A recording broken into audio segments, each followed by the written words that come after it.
Hey guys, welcome back. We're gonna dive right into May's wrap up. So I started off with listening to Gleam by Raven Kennedy, and I loved this book.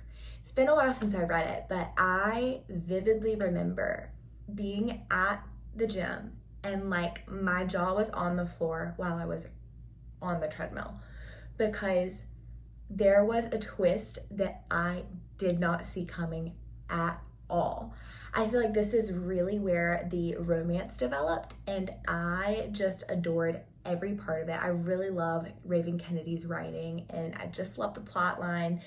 And it's just different from all the other books about Fae and whatnot that I've read. So I really, really, really, really loved this book. I gave it 5 stars. Then I was simultaneously reading Reckless because I was getting ready to read Fearless for the first time. And I must say, every other time that I have read Reckless, I have not enjoyed it very much, which I think I've only ever read it one time outside of this time. But it just feels like there's not a lot that happens in it. It's very, just kind of boring. But I really enjoyed it this time, and I think it was because I wasn't rushing it. And I was just having a good time with Kai and Peyton, as they're trying to get back to Kit. And it was just cute. Like, I really thoroughly enjoyed it. I gave it 4 stars this time. And then I read Fearless. This was honestly a very big reading month. I didn't listen to as many books. And this book started off so good for me. I was so pumped about it. And I really, really enjoyed it. I think I liked the trials aspect. So having the trials brought back in for Fearless was just so good. And I will say I did not love the fact that Kai and Peyton were kind of going behind Kit's back. Like, I get it, but like it just didn't sit 100% with me.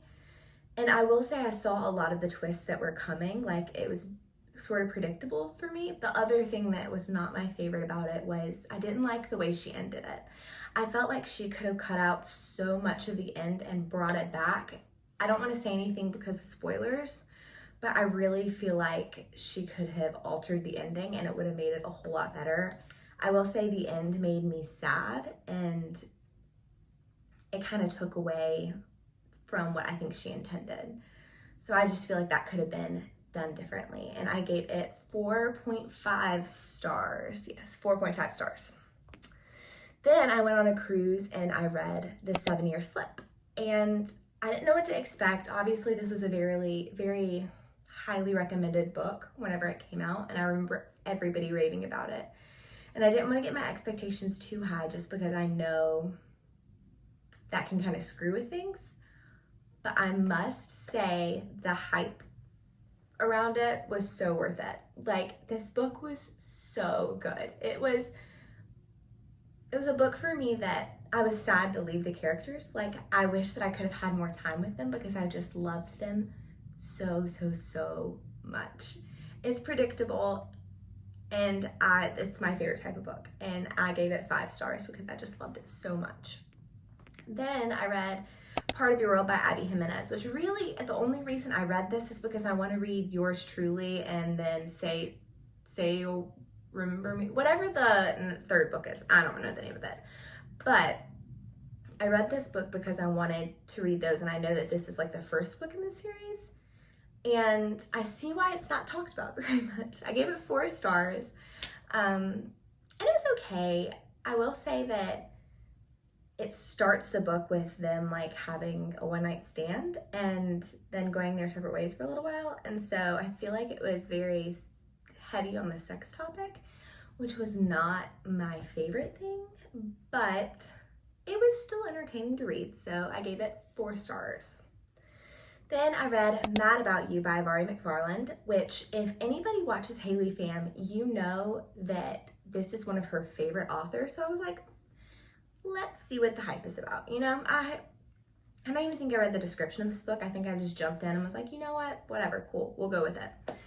And it honestly follows a similar plot line to Funny Story by Emily Henry, except for this one's more focused on the lives of these people and just how screwed up they are, basically, because there's so much screwed up stuff that happens.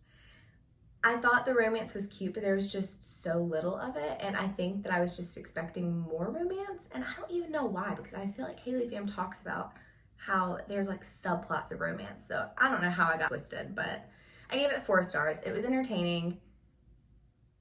I mean, if you're looking for a book, I would recommend it, but it wasn't like a standout. Then I listened to Glow by Raven Kennedy, and I found this one to be a lot slower than the other books. To be honest, I don't really remember what happened, if that tells you anything. But like, I feel like this series has been good this far. And it's weird because I thought that this was the book that things were supposed to pick up. So I'm not sure. I gave it 4 stars though, so clearly I enjoyed it, but I don't really remember what happened. Then I fell into the dark pit of Zodiac Academy. These books. There's like 9 of them. So I knew it was going to be an investment. And I knew that everyone says it's like not the best, but I think I have a thing for cheesy books that like aren't written well, because I ate this up. I think I read the first 3 books in like 3 or 4 days because it was so good to me. So it starts off with Zodiac Academy, The Awakening. And it was good. It was so good. I loved the characters. I loved getting both POVs of Darcy and Tori. And I just loved it. I loved it. I don't really have anything to say. 5 stars. Loved the book. Loved it. Then obviously I kept going because I loved it, and I read Ruthless Faye. And this book was basically where the romances started, which we know I'm a romance girl, and I'm not gonna say who's with who, but like, I just like, even now my heart just feels, But I will say these books are spicy. So if you're wanting to avoid it, I would recommend looking up a like spice guide so that you can avoid chapters, because they are typically, I mean, you could tell between characters like, they're getting together. There might be like, you want to be on alert. That's the one thing I'm not a huge fan of, but outside of that, the plot line, the characters, the tension, like, so good. Then I read Zodiac Academy, The Reckoning. And this book, so good. So the whole time you're trying to figure out their order, because they don't even, it's like these 2 fae who enter into this world that they don't know anything about, and they have this thing called an order. So it's like basically your type of magical being that you are. And in this book, you get to find out theirs. So exciting, because you've been waiting for that this whole time. Like, what is it? What is it? I can't wait to see what it is.